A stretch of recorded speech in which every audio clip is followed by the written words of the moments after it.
Okay, so we are discussing second canto, 10th chapter, 35th verse, word to word meaning. Amuni, all these, Bhagavat, unto the Supreme Personality of Godhead. Rupe, in the forms. Maya, by me. Te, unto you. He, certainly. Anuvarnete, described, respectively. Ubhe, both. Api, also. Na, never. Rinanti, accepts. Maya, external. Shrishte, being so manifested. Vipaschitaha, the learned one who knows. Translation, purport by Srila Prabhupada ki jai. The impersonalists think, translation. Neither of the above forms of the Lord, as just described unto you from the material angle of vision, is accepted by pure devotees of the Lord who know Him well. Purport by Srila Prabhupada. The impersonalists think of the absolute personality of Godhead in two different ways, as above mentioned. On one hand, they worship the Lord in His Vishwarup, or all-pervading universal form, and on the other they think of the Lord's unmanifested, indescribable, subtle form. Theories of pantheism and monism are respectively applicable to these two conceptions of Supreme as gross and subtle. But both of them are rejected by learned pure devotees of the Lord because they are aware of the factual position. This is very clearly mentioned in 11th chapter of Bhagavad Gita, which records Arjuna's experience of the Vishwarup of the Supreme Lord Sri Krishna. Adrishta purvam hrishto asmi drishtva bhayena cha pravyathitam manome tad evamay darshaya deva rupam prasida devesha jagannivasa. Bhagavad Gita 11th chapter 45th verse. Arjuna, as a pure devotee of Lord, never previously saw the contemplated universal form of the Lord Vishwarup. But when he did see it, his curiosities were satisfied. But he was not happy to see such a form of the Lord because of his attachment as pure devotee. He was afraid to see the gigantic form of the Lord. He therefore prayed to the Lord to assume his four-handed Narayan or Krishna form, which alone could please Arjuna. Undoubtedly, the Lord has the supreme potency to exhibit himself in multifarious forms. But the pure devotees of Lord are entrusted in his forms as eternally exhibited in the abode of the Lord, known as Tripad Vibhuti or Kingdom of God. The Lord in Tripad Vibhuti abode exhibits himself in two forms, either with four hands or with two hands. The Vishwarup exhibited in the material manifestation has unlimited hands and unlimited dimensions, with everything unlimited. The pure devotees of the Lord worship him in his Vaikuntha forms as Narayan or Krishna. Sometimes the same Vaikuntha form of the Lord are in the material world also by his grace as Sri Ram, Sri Krishna, Sri Narsingh, etc. And thus the pure devotees also worship them. Usually the features shown in the material world have no existence in Vaikuntha planets, and thus they are not accepted by pure devotees. What the pure devotees worship from the very beginning are eternal forms of the Lord existing in Vaikuntha planets. The non-devotee, impersonalist imagine material forms of the Lord, and ultimately they merge in impersonal Brahmjyoti of the Lord. Whereas the pure devotee of the Lord are worshippers of the Lord both in the beginning and also in the perfect stage of salvation, eternally. The worship of pure devotee never stops, whereas the worship of impersonalist stops after his attainment of salvation, when he merges in the impersonal form of Lord, known as Brahmjyoti. Therefore, the pure devotees of Lord are described here as Vipaschita, or learned who are in knowledge of the Lord perfectly. It's a beautiful verse. Om Jnana Timarandasya Jnana Anjana Shalakaya Chakshunam Nitam Yena Tasmaya Shri Gurve Namah Shri Chaitanya Manavishtam Sthapitam Yena Bhutale Swayam Rupa Kadamayam Dadati Supadan Namam Vishnu Padaya Krishna Krishnaya Bhutale Srimate Bhakti Vedanta Swami Namaste Saraswati Devi Gauravani Pracha. Okay, so we're discussing this verse, and this verse mentions, there's one question in this verse which needs to be answered, which Prabhupada is answering. And the point is that there are three types of material description. There are three types of description of Lord in scriptures. Three types. So that's why there are three sections of Vedas. So the first section of Vedas, which is generally called as Karma Kand section, it describes Krishna as Vishvato Mukham. That's in Bhagavad Gita. That he is having people who read the initial section of Vedas, they worship the universal form of Lord. They worship this creation as God. That's what their method of worship is. For them, sun and moon are the eyes of Lord.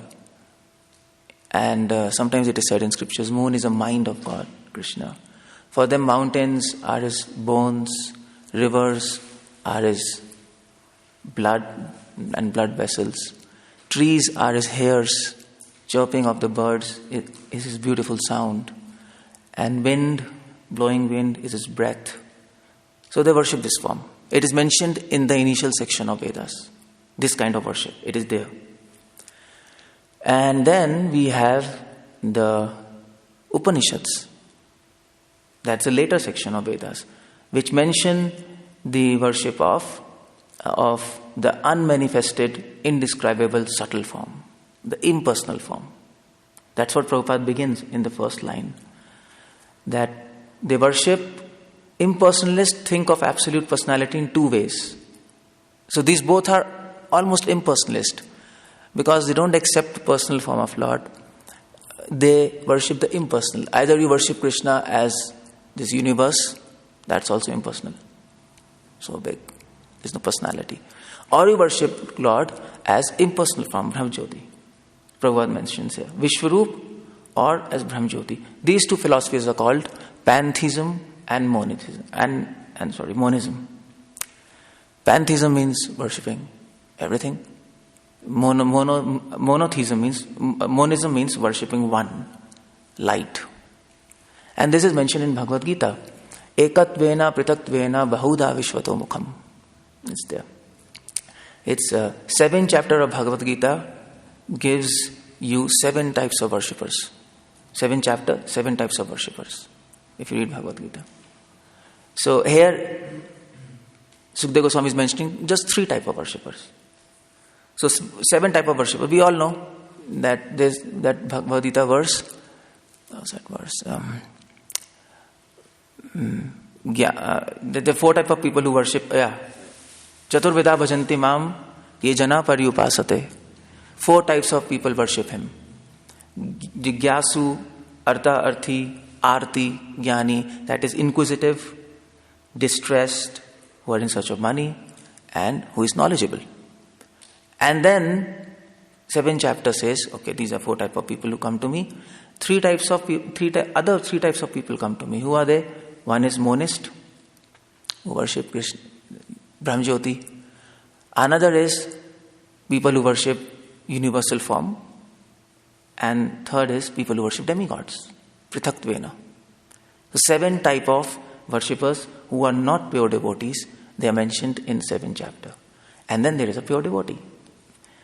So Prabhupada says, okay, these 2 types of worships are there. But pure devotees, they worship Krishna, personal form directly. Now the question is, there's an important question. And the question is that why do those people worship, why they worship universal form? Why some people worship Brahmajyoti? And why we worship Krishna's personal form? Are we choosing that? Are we choosers? Do we have a choice? Because Vedas mention all 3 types of worship. So okay, fine. This is worship of universal form, initial section of Vedas. This is worship of impersonal feature, Upanishads. And this is worship of Krishna, personal form. You choose whatever you want. Is it like that? Is it a shopping mall? We go and start. And in fact, in India, it's like that. India, if you go to yogis and so many people, they say, yeah, you can worship anything. You choose. That's all. Whatever you like. All these bogus gurus, they do like this. They give programs. And then they say, whatever you like, you choose. Everything is in Vedas. It is there. We accept it's there. So the question is, are we choosers? Do we have a right to choose? That's another question. Or we don't want to choose. What is the problem here? Well, the first problem in this material world is we are choosers. That's our problem. That's why we are here. We want to choose. That's why we are in this material world. Devotees do not choose. Devotees receive. They don't choose. In material world, everybody chooses. I want this, I want this, I want this, I want this. That's all. You choose. And sometimes when we come to Krishna consciousness, we choose. I want this, I want this, I want this, I want this. But that's not ideal perfection. Ideal perfection is you don't do what you want. You do what Krishna wants. That's ideal perfection, no? So we are not choosers here. We are beggars. That is servant, no? We beg prasad. That's why we call prasad. We get.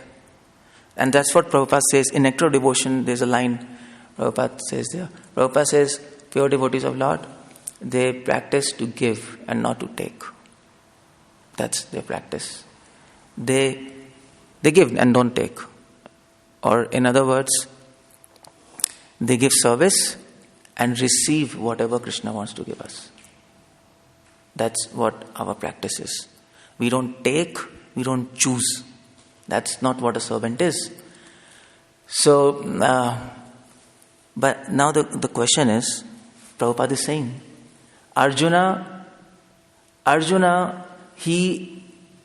when he saw universal form, he was like a little fearful. And he just forgot it. But then he prayed to Krishna, Krishna, I want to see your two-handed form. And Prabhupada says here that he chose. He was interested in the two-handed form of Lord. As if he's a chooser. What do? Devotees choose or not? If they choose to worship two-handed form, why do they choose? That's the question. Why do impersonalists choose Brahmjyoti? Why other people are choosing so many other worships? Why we are choosing Krishna? If we are not choosers, we just saw, why we are choosing? That's a contradiction. What do we do with this? And Prabhupada is providing answer to this question in this purport. This is a question Prabhupada is addressing. Although this question is not here. But that's the question Prabhupada is addressing. And he gives 3 reasons for that. Why devotees choose to worship this beautiful two-handed form of Lord? Why? Do we hate other forms? It's there in Vedas. We are not supposed to hate it. It's there. And we like this. What's happening? What's the problem there? How do we understand? Prabhupada gives the first reason. That why do devotees choose to worship two-handed form, not other worships, although they are mentioned in Vedas? That's the question. Prabhupada gives first answer. Devotees of Lord reject both the forms of worship because they are aware of factual position. Is the first reason they give. They reject other worship because they know the factual position of Lord. What's the factual position? Factual position according to Vedas is Adi Ante Cha Madhye Cha Sarvatra Hari Giyate. There is worship of Krishna mentioned in the entire Vedas. The two-handed form worship. They know factual position. How do they know factual position? Why don't impersonalists can understand factual position? Why don't other people understand? Are we too smart to understand? I mean to say, if you see us ISKCON devotees, and if you meet Mayavadis, you can't talk to them. It's impossible to talk to them. They know all Vedas, all Sanskrit. If it comes to scholarly debate, we are absolutely zero. They can defeat it like us that. They know Sanskrit. We don't know Sanskrit properly. Mayavadis, they get sannyas at the age of 6 years. 6-7 years they are chosen as sannyasis. Or Shankaracharya, this Kanchi. And from childhood they are celibate, austere, and they have a lot of mystic powers. And that's how they are. Like, you can't go and... If we go to Mayavadis and we want to debate, they'll not debate with us.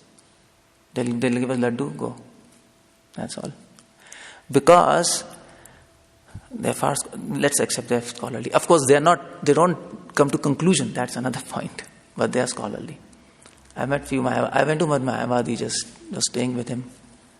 And then I was discussing something from Samhita. So he told, well, just, that's okay, you eat idlis with me. I'll make idlis for you. Idlis, South Indian preparation, some food. He told, you take food and that's all. Be happy what you are doing. If you start discussing with me, forget it. Forget it. You'll not understand even what I am saying. And that's fact.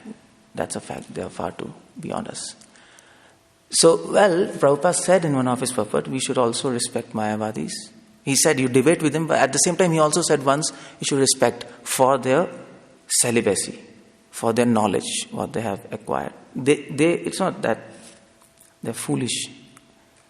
But of course, because they don't come to conclusion, that's the problem with them.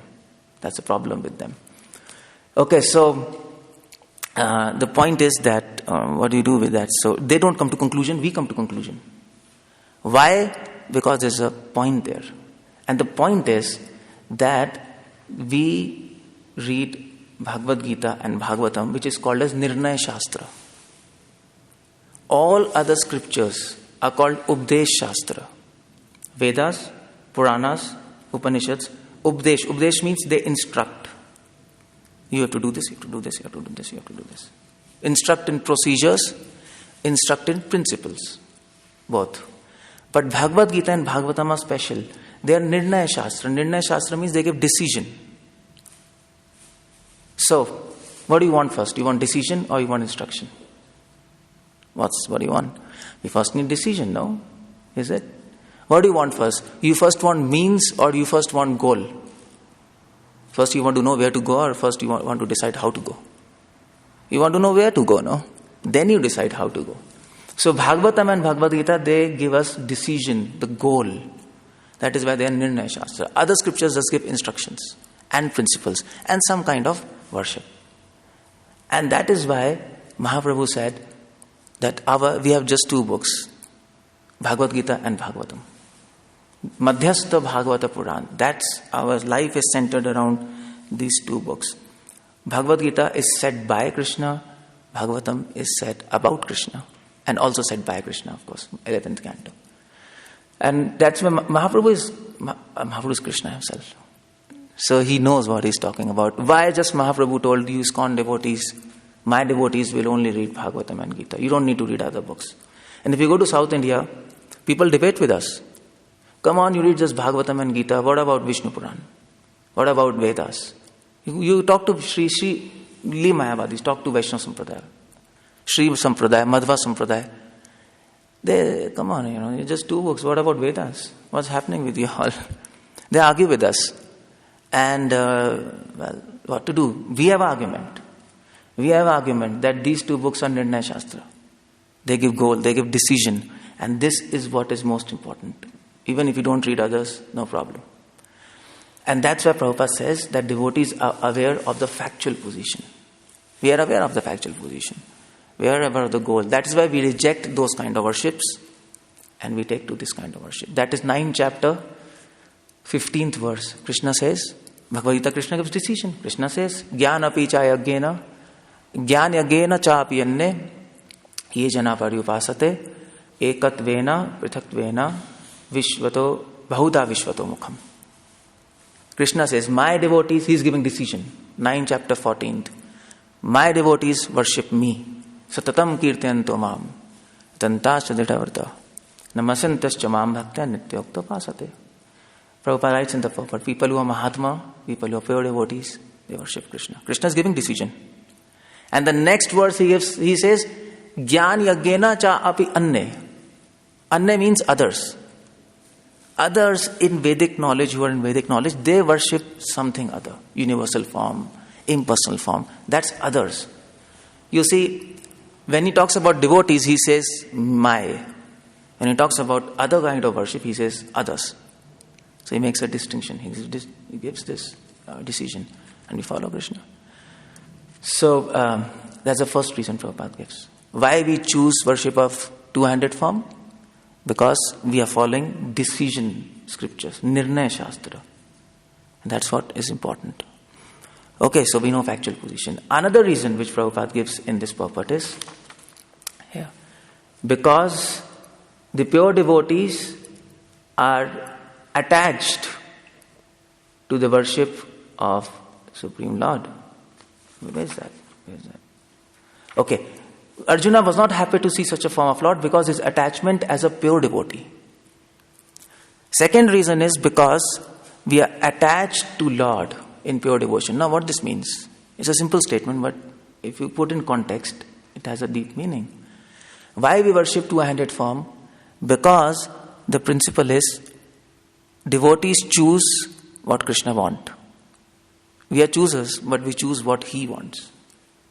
Others choose what they want. So attachment to Lord in pure devotion means attachment for fulfilling his desire. No, that's attachment in pure devotion. Attachment in material conception means attachment to fulfill our desires.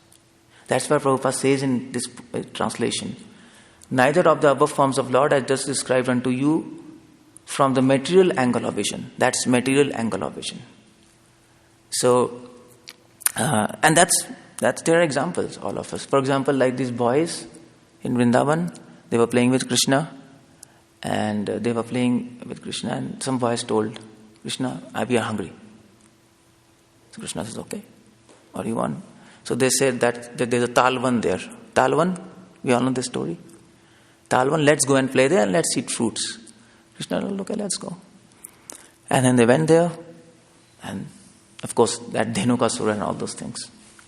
But the secret there is, the Gopas, they told Krishna, we are hungry, let's go and eat fruits. Not because they were feeling hungry, because Krishna was feeling hungry. Otherwise, there's no selfishness in spiritual world. No? Because Krishna was feeling hungry, they could understand Krishna is hungry, and they told, okay, let's go. On the pretext that they are hungry. And then they went, and of course, Dhenukasura, and then they got fruits, whatever they want. You see, so friends of Krishna chose to eat fruits. Why? Because Krishna wanted it. That is attachment. That is called attachment. Or for example, gopis, if you take example of gopis, what about gopis? Gopis, they never... gopis went to meet Krishna when Krishna was playing flute. You all know. They went in the night. Now, why did they go to meet Krishna? Krishna also went to Mathura, but they never went to meet him. How much far is Mathura? Just 10 kilometers. They could have gone daily, but they never went. And when Krishna is doing Ras Leela in Vrindavan, they are going. Why? Why gopis are choosing in one instance to go to meet Krishna? Why they are choosing not to go to meet Krishna when Krishna is in Mathura? And that's the point. The point is, gopis wanted to meet Krishna in Vrindavan when he's doing Ras Leela because Krishna wanted that. He's playing flute now. He's calling them. And they didn't go to Mathura to meet him because Krishna didn't want that. So they didn't choose to meet Krishna in Mathura because Krishna didn't want. And they choose to go to Ras Leela not because only they wanted, because Krishna wanted. See? So that's attachment in pure devotion. Because devotee is attached to Lord, he chooses to worship two-hand form because Krishna wants us to worship his two-hand form.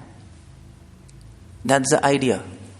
Krishna doesn't want us to worship universal form, impersonal Jyoti. Okay, Krishna, if you don't want that, we'll worship this. That's all. That's attachment. In attachment, you do what they want, what the beloved wants, not what you want. That is a problem with impersonalists and people who worship universal form. They worship because it's mentioned in Vedas. That's okay. But they don't understand, in Vedas, it is also mentioned what Krishna wants, God wants. That you are supposed to do. See? There's a difference in that. And it's clear. How do we know Krishna wants us to worship his form? It's clear in Bhagavatam. It's clear in Bhagavad Gita. Clear. Krishna says, surrender unto me. Forget everything else. All forms of worship. Leave it. So, that's the second point, which Prabhupada mentioned. Attachment to Lord in pure devotion. We choose what he wants. That's the second point. And the third point, why do we worship two-hand form of Krishna? Why do we reject other forms? Because, Prabhupada says here, in this purport, because these forms do not exist in spiritual world. The universal form doesn't exist in spiritual world. Of course. What is universal form? Material world. They're worshipping material world as God. Doesn't exist in spiritual world. Common sense. Impersonal feature of Lord doesn't exist in spiritual world, because what is impersonal feature? Light from body of God. That's there in material world. Pervaded everywhere. Spiritual world, Krishna is there, direct. So the point is, devotees, Prabhupada is saying, because they are in this material world, when material world is over, these forms are over. They are not eternal. Prabhupada says, these forms are not eternal. Pure devotees worship from very beginning are eternal forms of Lord in Vaikuntha. That's the reason. Why do we want to worship eternal forms of Lord? Why not these forms which get destroyed? Why do we like eternity? Why not these forms which are destroyed? You can worship these forms. What's the problem? What's the problem? Okay? Until unless this, of course, before material world goes, we'll go off. That's all. It's not. So, okay, worship all this. It's good. In India, there's a sect, Jai Kishniya. They worship Virat Roop. They're in Punjab, Rajasthan, all this area. And when you talk to him, when you tell them, okay, we have eternal forms in spiritual world, you should worship. They say, well, that's okay, we worship in this temporary form. What's the harm in worshiping temporary forms? Anyway, it is form of God. It does not matter, temporary matter. What's the problem in that? So worship in Vedas. But the problem is, Prabhupada is mentioning it, the problem is that devotees, Arjuna got fear, when he saw universal form, he got fear. What was the fear? Okay, fine, he was everywhere. But the fear was that devotees worship, because devotees know it's temporary, so their service will be lost. Devotees are focused on service. They're attached to service more than Krishna himself. That is devotion. And if you worship temporary forms, your service is lost. That's all. After some time, when this material world goes off, your soul is eternal. What do? Service is finished. But eternal form service is not finished. That is why devotees choose the eternal forms of Lord and not temporary forms, because they are attached to service. Those people who choose impersonal forms, universal forms, they are not attached to service. They are attached to God more than his service. So they can't come to this conclusion that, well, service is lost. Okay, service is lost, no problem. But for us, it's a big problem. And that's what is Chaitanya Charitamrita all about. That's Chaitanya Charitamrita. Mahaprabhu said to Nityanand Prabhu, Nitai, you go to Bengal and preach. Because I am sannyasi, I am in Jagannath Puri.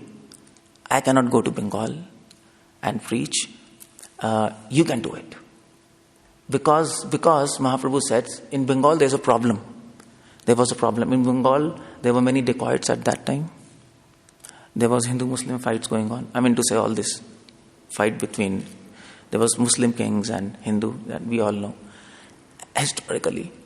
And also, there were many rich people there. Many householders. So Mahaprabhu said, you see, you go to Bengal, you first marry. That was his proposal. To Nityananda Prabhu he is saying. Nityananda Prabhu is not just sannyasi, he's not Paramahamsa, he's Avadhut. He's out of his conception. Mahaprabhu said, first you marry, you come to household life.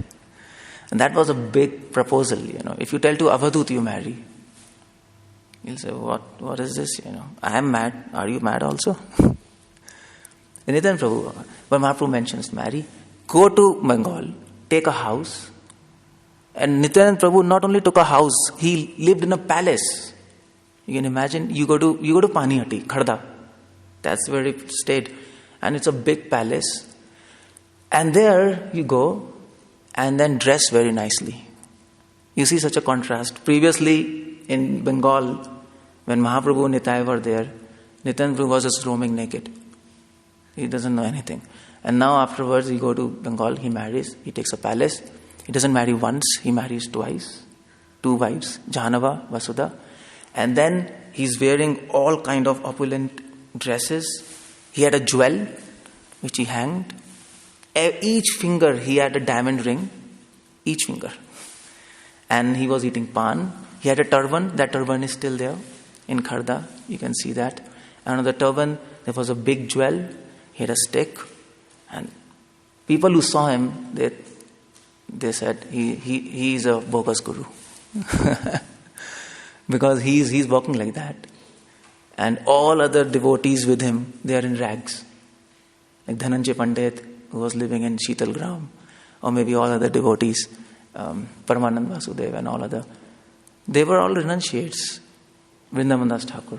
They were all renunciates. And he is like opulent. Now what's happening? Why is he doing all these things? And people are criticizing him. And why Mahaprabhu said you go there? And Mahaprabhu told him, never come to Puri. Don't come. Don't come. But anyway, Nityananda Prabhu came to meet him. He was coming regularly. Why Nityananda Prabhu went there? Because that's the principle. Mahaprabhu was showing us through him, you should be attached to service more than the personal presence of Lord for your own enjoyment. Prabhupada mentions there. And for service, we can leave Lord. We can leave Krishna for service. That's what he was saying. Service is more important. So Nityananda Prabhu went, he married. For service, he married. He left all his conceptions. It's very difficult to, if you ask any Avadut to marry, it's a difficult thing. No? He is beyond conception. You're asking to marry. How do you do that? Nobody will do that. He left his conception. He left Chaitanya Mahaprabhu, came here. He was dressing opulently because Mahaprabhu told you can influence grastas. If you're in rags, if I go no grasta, I can't do grasta preaching. So Nityananda Prabhu was dressing like that. And many big businessmen were becoming influenced by him. Like Udharandat Thakur. We know Udharandat Thakur. He's a big businessman. He got influenced. He became disciple of Nityananda Prabhu and then he helped preaching like anything. Big rich people. They go identify. Yes, okay, fine. He's having wife, he's having palace. He says, okay, fine. He's finally dressed. And preaching of Mahaprabhu spread. So for service, he left Mahaprabhu. You see, that's what is our conception is. In Ramayana, if you read, what about Sita? What about Lakshman? When Ram got sannyas, he went to forest. He was banished. He went to forest. Sita went with Ram. Lakshman went with Ram. Bharat and Shatrughan, they didn't go with Ram. Now, Sita is energy of Lord. She's great devotee. But more greater than Sita is Lakshman. Because Sita is serving Ram, but Lakshman is serving Ram and Sita. So he's greater. People who serve devotees, they are greater, no? That is why all acharyas, they say Lakshman was greater than Sita in the respect of service. Because Sita is serving Ram, but Lakshman is serving Sita Ram. So he's greater. You see, service is more important. Again and again, this concept. Sita is serving Lord directly, but Lakshman is serving the servitor. But even greater than Lakshman is Bharat. And you don't read about that. But Bharat is greater than Lakshman. Why? Because Bharat has left Ram to serve him. Lakshman didn't leave Ram to serve him. When there was a choice, Bharat could have stayed with Ram. He could have gone with Ram. He could have appointed Shatrughan. You stay, you manage, I'm going with Ram. He didn't do that. One of the meaning of Bharat is Bhar Haranam iti Bharatam. That he took the load of Ram on his head.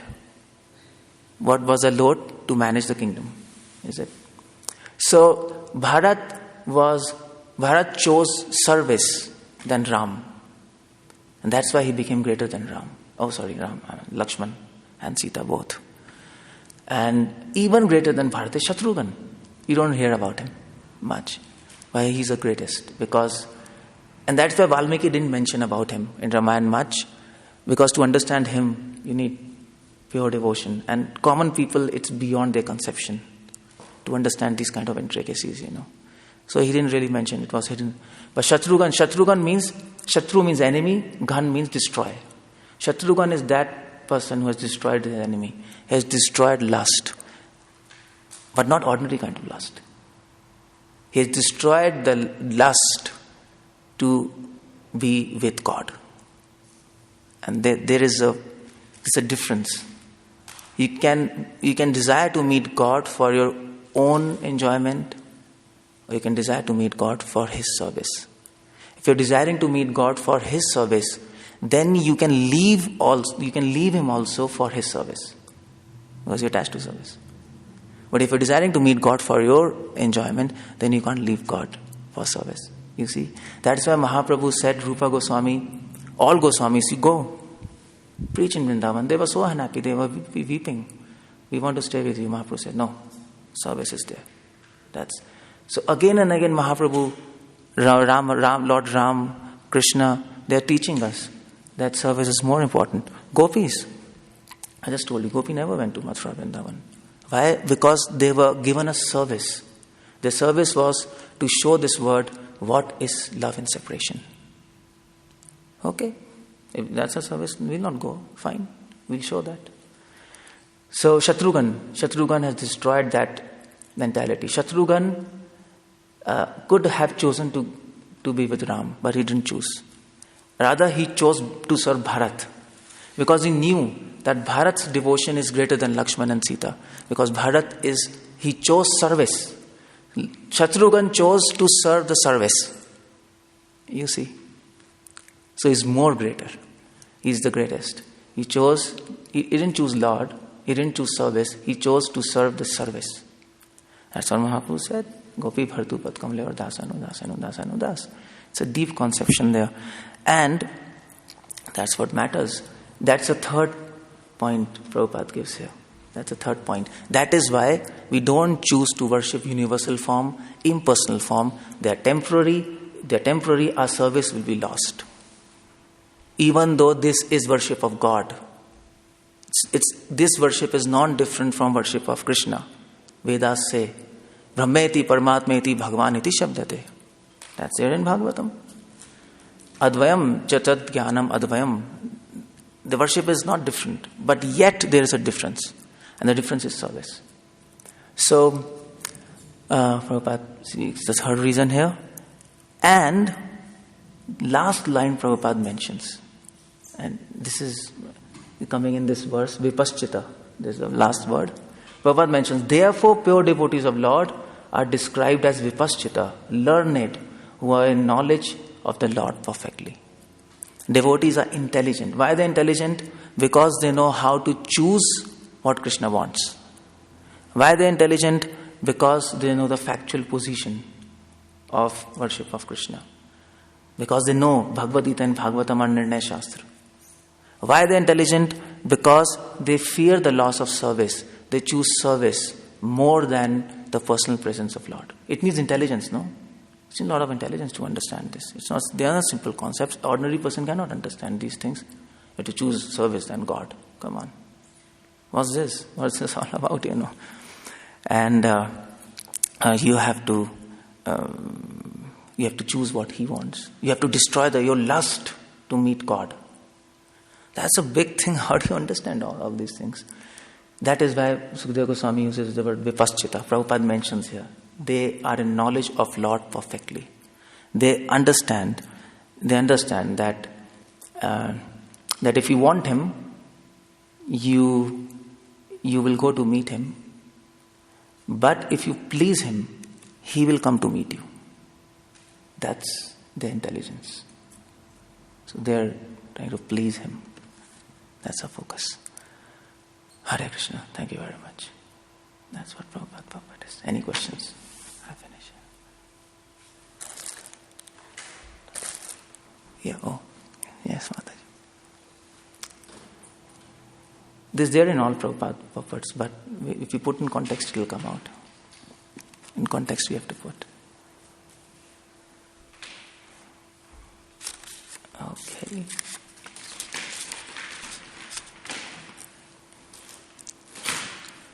Thank you, Bhavan. So the other day you were speaking of at first the devotee is attached to service, Yeah. and then becomes later on attached to the Lord. And then we hear about being attached to service more than being with the Lord. service attitude is even more important than the service. So could you say something about that? Well, you are asking that sometimes we say initially we attach to service, then we become attached to Lord. That's also in Gita. First, Okay, so that is a higher conception. Okay, fine, yeah, I understood. In Gita, Prabhupada, the confusion is, in Gita, Prabhupada says that initial stages you attach to service and higher stages you attach to Krishna. So this, it seems by that attachment to Lord is more higher than attachment to service. But at the same time, we know by this purport that attachment to service is more higher than attachment to Lord. So there's a contradiction there. Is that the question?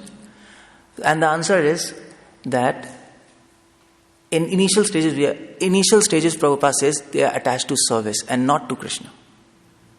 That's all with us, all of us.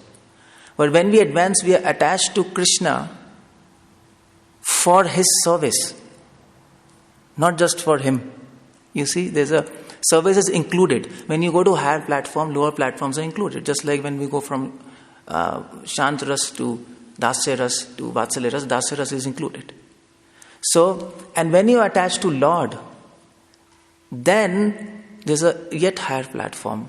You go beyond that attachment and then you become attached to service more than Krishna. You see, in first stage you attach only to service, not to Krishna. In the second stage we attach to Krishna and service. In the third stage you attach to service more than Krishna. So that's even higher conception than that. And that's what is all about Lord Chaitanya Mahaprabhu's teaching. Bhagavatam is, okay, you're attached to Lord. You're attached to service also. But Chaitanya Mahaprabhu, then he comes and he says, okay, I'll give you a conception which is never given. Namo Mahavadaniyaya. That's his gift to us. No other sampradaya have this. They have this understanding, but it's not explicit. It's not mentioned clearly. Mahaprabhu says, I'm going to give you, okay, I'm going to do this conception. Attachment to service is more important than attachment to Lord. So that's how it goes. So, confusion is solved. The first stage is attachment to service, and the last stage, attachment to service, is a difference. Initial stage attachment to service, there is no attachment to God. Or maybe very minimal. There is but minimal. But last stage, there's attachment to God to the highest level. But there is also attachment to service to the highest level, but attachment to service is more than Krishna. We choose service than Krishna because the idea is not to choose, but idea is to please. And if you serve him, he'll get pleased. And if you please him, he'll come to you. So your all desires are solved, no? Automatically. That's why they're intelligent. We're intelligent. We know he'll come. So why just to go to him? That's all. That's fine. Okay. So, thank you very much. Hare Krishna. Srila Prabhupada ki Jai.